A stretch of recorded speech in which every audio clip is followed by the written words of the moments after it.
In this video series, we're going to talk about 24 different situations on a table that require 24 different shots, and today we're talking about this situation.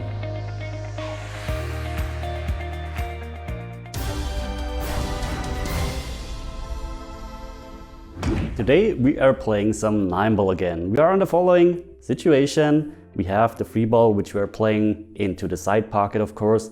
And we have the 4-ball which is hanging in the pocket, and this is very interesting. Okay, let's try to run this reg. First of all, I could of course just play a stop shot here on the 4-ball and then have the 4-ball into this pocket, but the problem is the natural force of the cue ball will go into this direction, and then it's very difficult to bring the cue ball all the way up down towards the 5-ball. So if we're playing a ball that is hanging in the pocket and we have to get to the other side of the table, then we either want to be here or here so that we can use the natural force to get position. First of all, I'm trying to get towards here and show you how we get from here towards the 5, and in the second attempt we're trying to get here and get position for the 5. So for this shot I'm playing a bit of a follow shot with left spin to get towards the short rail.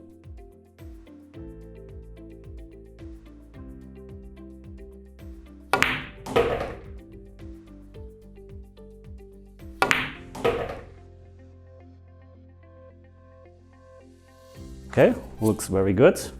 Now we have basically two options. Either try to pass the 6 on this side or to go between the 6 and the 7 ball. I don't like that option that much because of the 6 ball. We definitely risk to hit that 6 ball.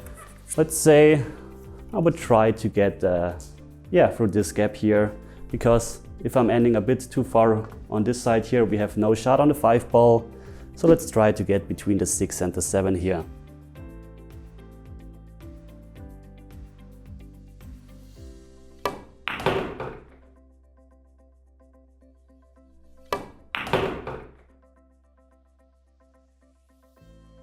And you see a very natural shot, even though we didn't get an angle on the 5 ball, but that's the first option, how we can get to the 5 ball. So let's set everything up again. Then I'm going to show you my second option that I like a lot better, which is getting the cue ball towards this side here. And of course I'm left-handed. If you're right-handed, then maybe you should choose the other option. So here I'm just going to follow actually.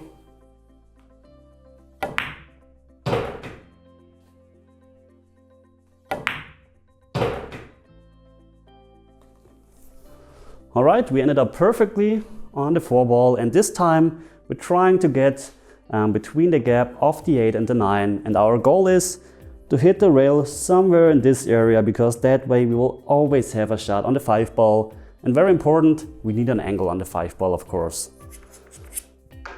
So I'm using left spin, and very important, it depends how much you're cutting the ball, because you basically can use the whole pocket here. So I'm hitting a bit more than half a ball here.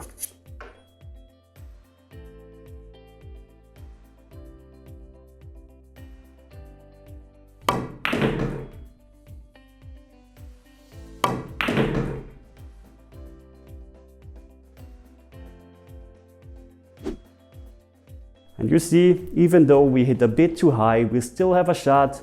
Not the best shot in the world, but it's very makeable.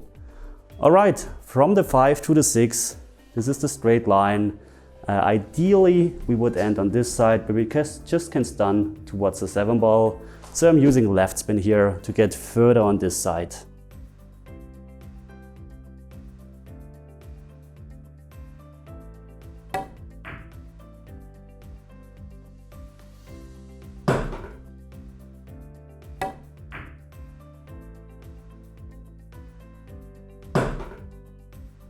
Very good. Now just stunning, be a bit careful with the side pocket.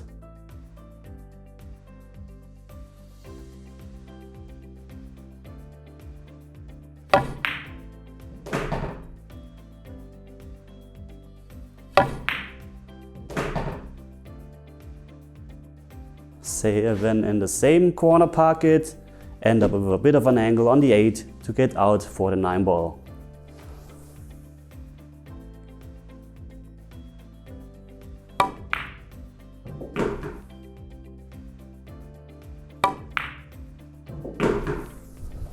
I undercutted it actually a bit,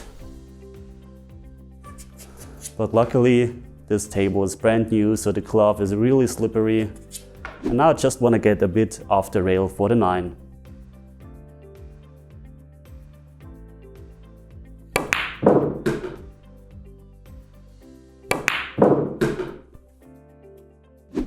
And an easy 9 for the rack win.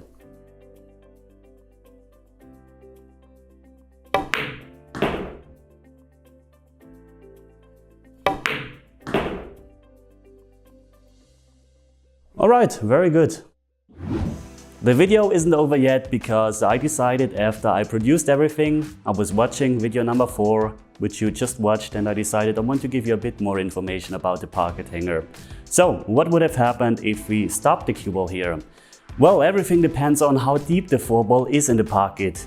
If the 4-ball is a bit further away from the pocket, then we actually could have stopped the cue ball here and use just a stop shot and bring the cue ball towards here. But I still would prefer to either be here or here, but it's totally possible because we can cut the 4-ball into this part of the pocket to the right, just follow the ball, bring it up here. I'm showing you how this would look.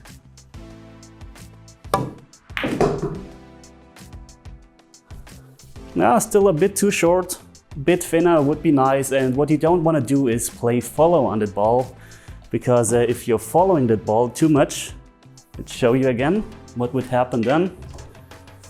It's then the so-called force follow that I made a video about. I'm playing hard with follow. You see how the cue ball dies? That's because of the forward rotation. So, if the ball is a bit further away from the pocket, then it's possible because you can basically put it into here, cheat the whole pocket, and it works. However, if the 4-ball is really deep in the pocket, then the problem is that you will probably hit the point if you're trying to cheat that, because if you're looking at the ghost ball, if I'm cheating that here, you see that the cue ball hits the point and has no chance to go up table. So let's try to see what would have happened if I stopped the ball here. I have a really difficult time. I either have to draw the cue ball straight back, draw it to here, or play drill first. So I can show you what will go wrong probably. So it's a very difficult shot. Let's try the draw shot first.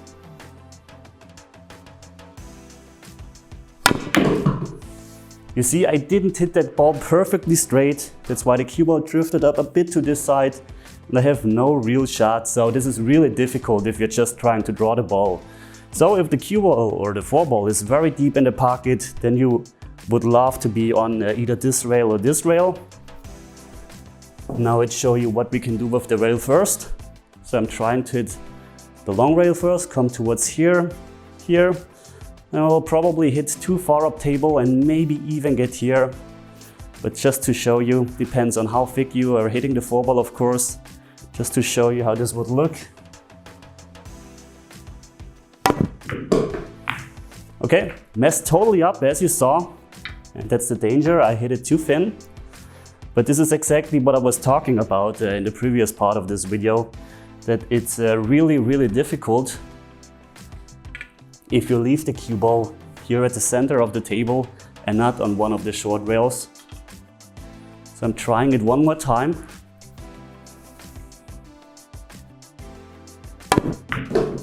Hit a bit thicker. Yeah, and somehow got down table, but it's not very controlled compared to if you're on the short rail or on the long rail on a ball that is that deep in the pocket. Because even from here I could just draw the cue ball up with a bit of right spin like this and scratch.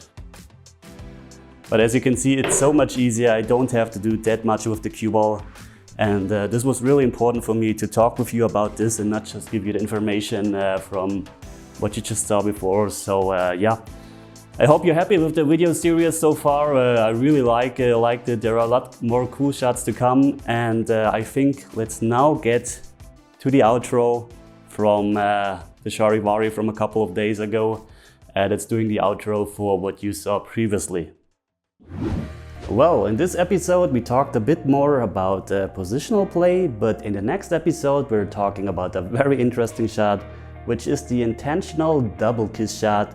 So we are in this 9-ball situation and we will play an intentional double kiss safety on the 6-ball. Everything tomorrow in the next episode. Okay guys, you know the drill. If you like this video, consider to comment, share, like and subscribe to my channel if you haven't already. A huge thank you goes out to my sponsors, to everyone who's supporting me. Thanks for watching guys, and as always, see you tomorrow. Take care.